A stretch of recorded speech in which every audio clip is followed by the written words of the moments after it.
So the first one is, what are your thoughts around link rentals? Thinking to start a separate service for my agency, focusing on link building, but not sure how I would approach getting clients and charging, etc.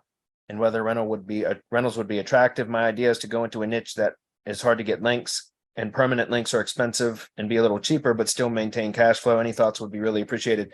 Randy, I'm not trying to take the wind out of your sails or anything, but personally, I hate rented links.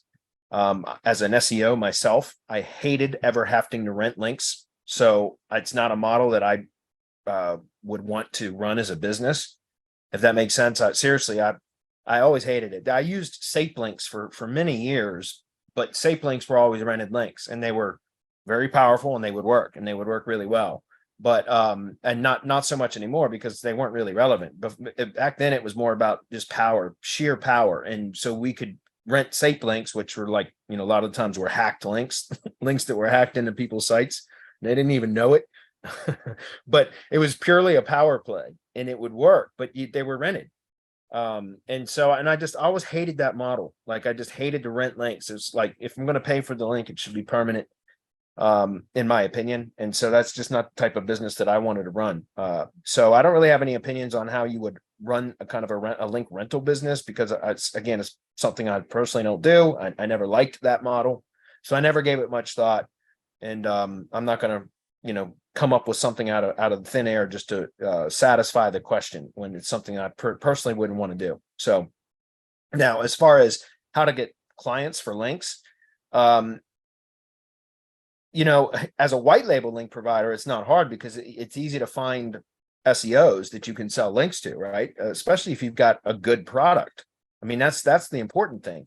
Unfortunately, there's a shit ton of link sellers out there that are still selling links based on metrics only. They charge more for the higher the metrics, the more they charge. And the metrics are usually a combination of Ahrefs metrics, Moz metrics, and traffic statistics. And again, some combination of those. And the higher the metrics, the more they charge, but they're not really based on relevance. Maybe at the page level, sure.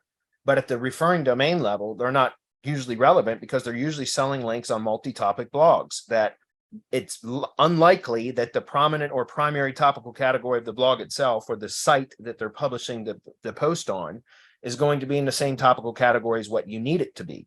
So yes, you can still get some push from a link that is partially relevant. When I say partially relevant, meaning it's got page relevance matching, but not domain relevance matching.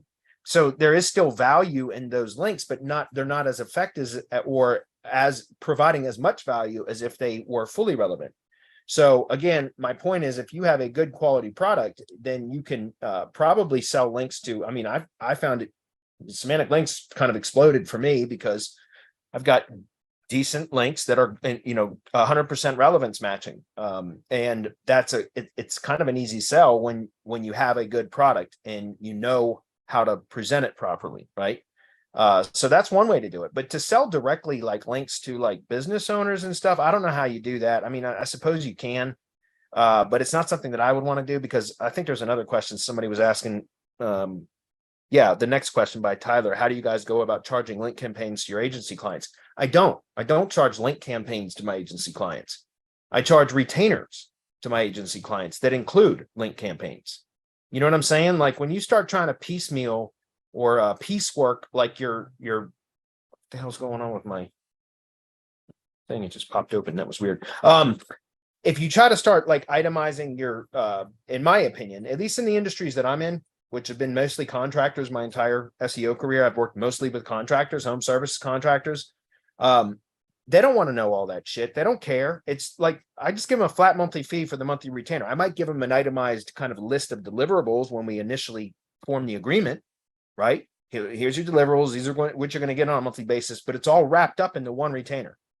So if I'm going to sell, like if I'm going to add more links to the campaign, I might have to contact the client and tell them that, there's going to be an increase, that I might have to increase their retainer if they want to get better results or whatever. And usually we just cover that when they want to expand. Like, for example, whatever the initial agreement was, once we've kind of got them the desired results that they want for that, and they want to expand, they want to add additional territory or additional locations or additional keywords or whatever, then that's usually when we do a retainer increase, and that will usually be a good time to address adding more retainer in for additional links, because they're going to need that, et cetera, if that makes sense. So it's not something that I, again, typically am going to charge on a link, individual like link campaign basis to clients, because I wrap all of that up into retainers. Now, again, selling white label link building services to other SEOs, of course, then you sell link campaigns.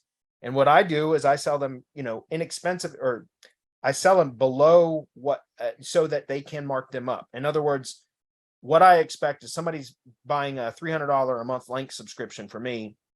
That should be part of, at the bare minimum, a $500 or $600 a month retainer from the client, if that's clear. So, for example, like with white label SEO services, we have a $600 package per month, which the recommended retail for that is anywhere between $9.99 and $11.99. So that's what you would charge the client for wholesale. So again, I don't charge really different types of services. Now, again, white label, we can do that. But for clients individually, it's just wrapped up into one retainer package per month, if that's clear. And I think that's the better way to do it. Because again, you start trying to break that stuff out and sell it separately, you're going to overwhelm most clients, most local businesses, right? They're not going to have any idea what the hell you're even talking about and what the proper recipe is and all of that. So you just, and then you end up losing them, So keep it simple is what I'm saying. Hopefully that's clear.